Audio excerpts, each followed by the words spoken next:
Shalom, saudara-saudara yang Tuhan kasihi, dimanapun saudara berada pada saat ini, kasih karunia Tuhan beserta dengan saudara sekalian. Semoga Tuhan menyertai, memberkati hidup saudara sekalian, dan kekuatan dari Tuhan senantiasa menopang saudara sekalian. Mari buka Alkitabmu, dan hari ini saya akan membahas tentang kepemimpinan Yosua. Saya akan memilih beberapa pasal dari kitab Yosua yang menunjukkan kualitas kepemimpinan Yosua. Saudara, kalau kita melihat kitab Yosua, paling tidak saudara, ada 3 kualitas yang dimiliki oleh Yosua sebagai seorang pemimpin. Yang pertama saudara, Yosua adalah pemimpin yang beriman teguh kepada Tuhan. Yosua adalah pemimpin yang beriman teguh kepada Tuhan. Dalam Yosua pasal 1. Saudara, kekuatan dan keteguhan iman atau kedalaman rohani Yosua tidak dibangun dalam waktu sekejap. Yosua bukanlah pemimpin yang muncul tiba-tiba menggantikan Musa. Tetapi Yosua adalah seorang pemimpin yang sudah sejak muda mengikuti Musa. Dia lahir di masa-masa perbudakan dan sejak muda dia sudah mengikut Musa. Dia sudah dilatih oleh Musa. Dia diajak oleh Musa untuk bertemu dengan Tuhan di Gunung Sinai.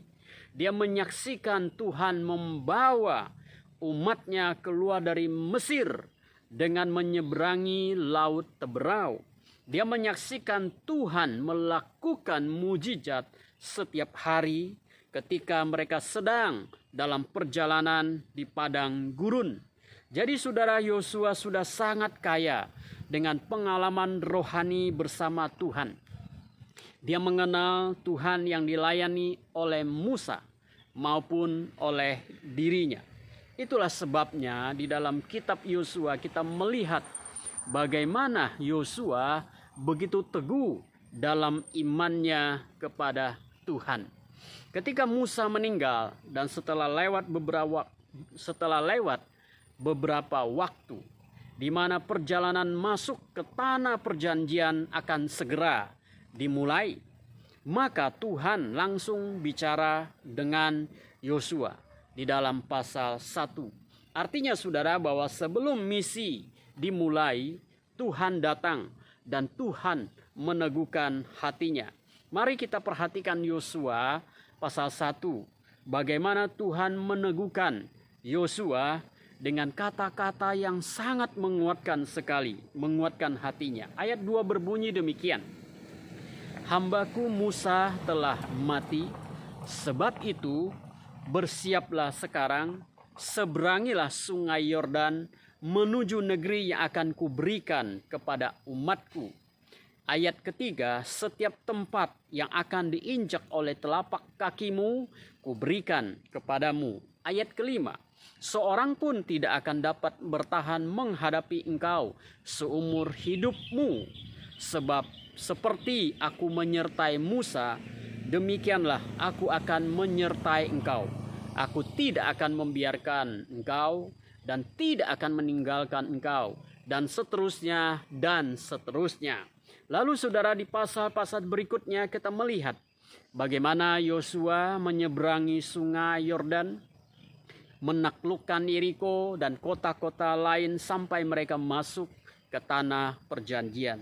Yosua benar-benar melakukan apa yang Tuhan katakan kepadanya. Yosua mempercayai apa yang Tuhan katakan dan dia melaksanakannya. Yosua adalah pemimpin yang beriman teguh kepada Tuhan. Dan iman yang teguh itu muncul dari pengenalan yang benar tentang Tuhan. Saudara-saudara yang Tuhan kasihi, seorang pemimpin akan berdiri teguh jika dia mengenal siapa Tuhan. Tanpa pengenalan yang benar akan Tuhan, maka seorang pemimpin akan mudah goyah dan jatuh. Tanpa pengenalan akan Tuhan, seorang pemimpin akan melakukan apa yang tidak diperkenan oleh Tuhan. Saudara, berapa banyak pemimpin yang benar-benar mengenal Tuhan yang dilayaninya? Saudara, kita bisa mengenal pemimpin yang mengenal Tuhan akan mencerminkan kemuliaan Tuhan, melakukan apa yang berkenan kepada Tuhan, hidup di dalam kesucian, menghormati Tuhan, dan mengasihi sesama. Itulah orang-orang yang mengenal Tuhan. Yang kedua, saudara, kualitas kepemimpinan Yosua yang kedua adalah Yosua adalah pemimpin yang selalu mendengarkan petunjuk dari Tuhan.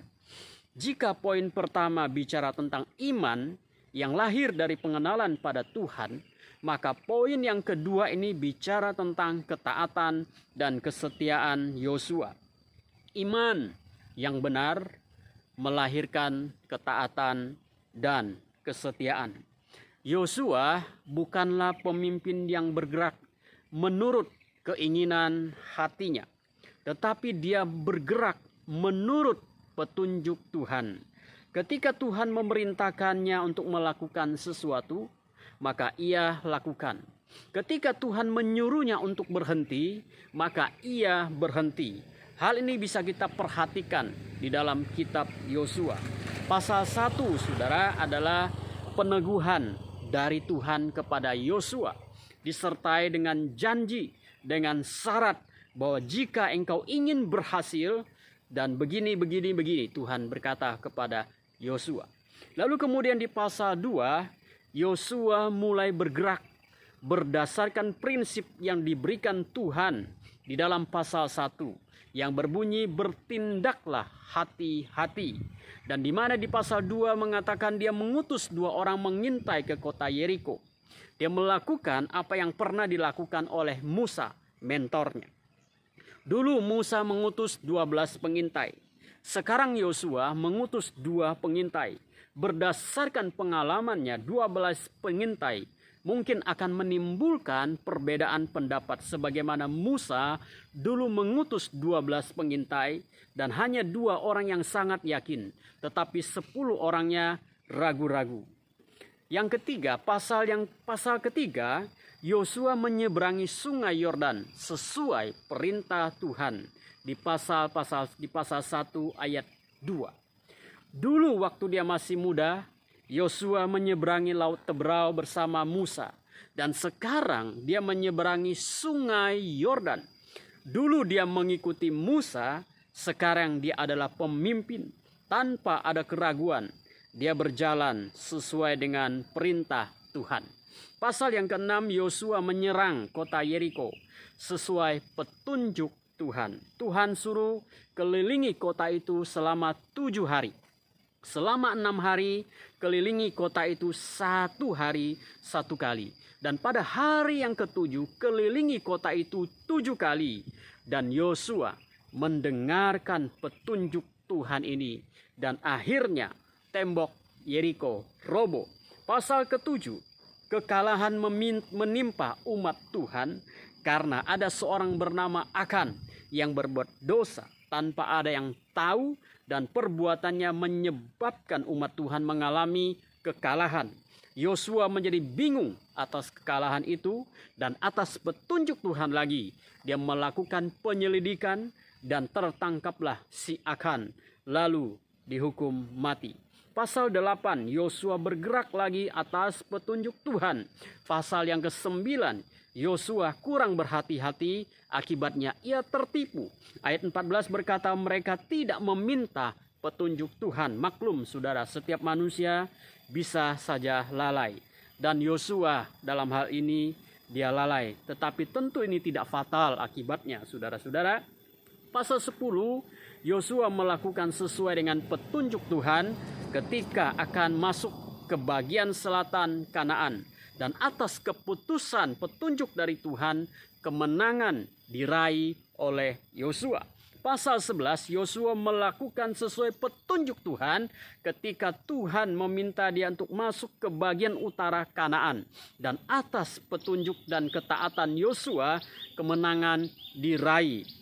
Pasal 13, Yosua sudah tua, sementara masih banyak daerah yang belum ditaklukkan karena terlalu luas tanah perjanjian itu. Pasal 23, dalam pidato terakhirnya, Yosua memberikan nasihat agar umat Tuhan tetap taat dan setia kepada Tuhan. Yosua adalah pemimpin yang dengar-dengaran akan firman Tuhan. Yosua adalah pemimpin yang bergerak sesuai dengan petunjuk daripada Tuhan, bukan keinginan hati atau keegoisan dirinya atau ambisi pribadinya, tetapi dia bergerak sesuai apa yang Tuhan perintahkan. Nah, saudara-saudara yang Tuhan kasihi, marilah kita belajar dari Yosua ini. Yosua adalah seorang pemimpin yang bergerak sesuai dengan petunjuk dari Tuhan. Saudara-saudara yang Tuhan kasihi, kita belajar dari kepemimpinan Yosua. Dua hal yang kita pelajari. Yang pertama, Yosua adalah pemimpin yang beriman teguh kepada Tuhan. Dan yang kedua, Yosua adalah orang yang berjalan berdasarkan petunjuk Tuhan.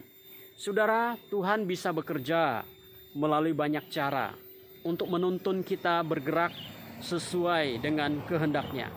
Dan satu yang pasti adalah Tuhan menuntun kita melalui firman-Nya, kitab suci yang ada di tangan kita. Pelajari, selidiki, dan setialah mendalami prinsip-prinsip firman Tuhan yang kita miliki. Saya percaya kita tidak akan pernah salah jalan. Praktekkan apa yang kitab suci ajarkan dalam hidup kita. Namun saudara harus jujur kita akui bahwa tidak semua pemimpin suka membaca, menyelidiki, dan mendalami kitab suci. Yang saya maksud pemimpin adalah orang-orang yang ada di dalam tim kepemimpinan. Nah, saudara, ada orang yang ingin posisi pemimpin, tapi tidak mau menjalankan nilai-nilai kepemimpinan yang diajarkan oleh kitab suci. Itulah sebabnya, saudara, bahwa kepemimpinan kita menjadi tidak efektif.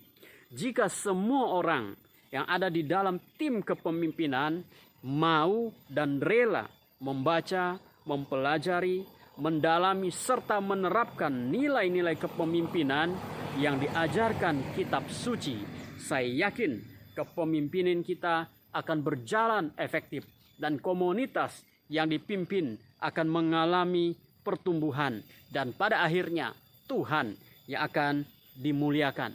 Saudara, Yosua adalah pemimpin yang bergerak sesuai dengan petunjuk Tuhan. Bahkan sampai ia pensiun karena sudah tua, ia mundur sesuai dengan petunjuk dari Tuhan. Semoga kita menjadi pemimpin yang mau belajar dari Yosua. Pemimpin yang beriman teguh dan pemimpin yang bertindak sesuai dengan petunjuk dari Tuhan. Kiranya Tuhan memberkati saudara sekalian. Amin. Mari kita berdoa. Bapa di dalam surga, kami bersyukur untuk firman-Mu. Hari ini kami belajar dari kepemimpinan Yosua. Yosua adalah seorang pemimpin yang hebat dalam kitab suci. Biarlah kami boleh belajar untuk menjadi pemimpin yang dengar-dengaran akan petunjuk Tuhan, yang beriman teguh karena kami tahu Tuhan beserta dengan kami. Tuhan, berkati para pemimpin di atas kami, supaya mereka memimpin sesuai dengan petunjuk Tuhan dan beriman teguh di dalam kepemimpinan mereka. Terima kasih Tuhan, berkati saudara-saudara kami yang sudah mendengarkan renungan firman-Mu ini. Kami bersyukur, berterima kasih. Tuhan lindungi anak-anak-Mu, Tuhan berkati umat-Mu, pimpin sertai mereka. Kekuatan dari Tuhan menopang hidup mereka, menghiburkan mereka. Terima kasih Tuhan, terpujilah nama-Mu. Di dalam nama Yesus kami berdoa. Amin. Tuhan Yesus memberkati saudara sekalian. Amin.